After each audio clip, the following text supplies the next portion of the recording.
वर्ध्यातल्या पवनार गावाला पाणी पुरवठा करणारी मुख्य जलवाहिनी फुटली।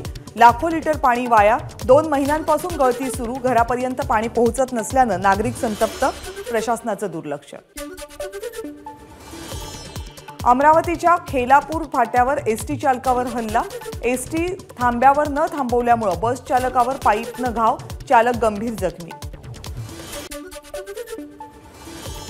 दत्त जयंती निमित्त भंडाऱ्यामधल्या दत्त मंदिरात भाविकांची गर्दी। दत्तांच्या पालखीची शहरात मिरवणूक।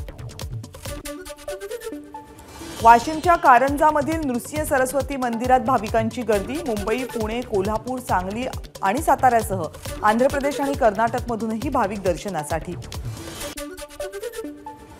अमरावतीत आदिवासी समाजातल्या दोघांचं गेल्या 22 दिवसांपासून आमरण उपोषण।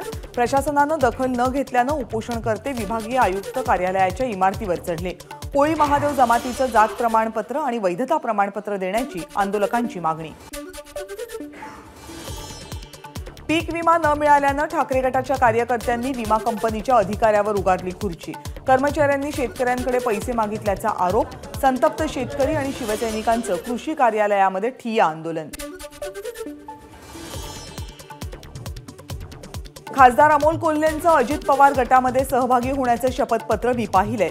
आमदार अमोल मिटकरी यांचा दावा। अमोल कोल्हे महायुतीमध्ये आले तर त्यांच्या उमेदवारीचा सकारात्मक विचार करू। मिटकरींचं वक्तव्य। यवतमाळच्या पांढरकवड्यात सरपंच संघटना आणि आदिवासी बांधवांचा एसडीओ कार्यालयावर मोर्चा। आदिवासी विकास प्रकल्प अधिकारी मनमानी करत असल्याचा आरोप। भंडाऱ्यातल्या जवाहरनगर मार्गावरच्या साहुली गावाजवळ दुचाकीस्वाराचा अपघात। दोघांचा मृत्यू, 1 जण जखमी।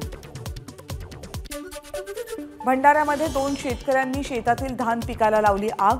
अवकाळीमुळे झालेल्या नुकसानीची राज्य सरकार आणि विमा कंपन्यांकडून मोबदला न मिळाल्यामुळे शेत जाळून व्यक्त केला संताप।